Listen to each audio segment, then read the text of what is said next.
Наше глобальное сотрудничество раскрывает новые акценты в работе диалога женщин. Мы должны задавать новые тренды в регионе для привлечения женщин к проектам государственного и межстранового масштаба. Для наших стран важно следовать обязательствам по равноправному и всестороннему участию женщин в вопросах предотвращения и урегулирования конфликтов, обеспечения мира и безопасности, предупреждения насилия против женщин.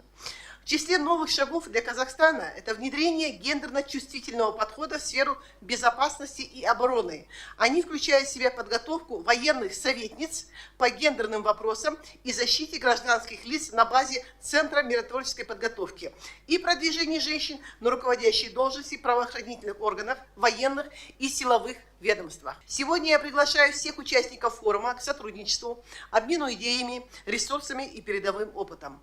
Уверена, что наше партнерство принесет плоды в форме передовых гендерных решений. Мы будем продолжать работать рука об руку, чтобы наши дочери унаследовали мир, в котором каждая женщина будет иметь возможность добиться успеха.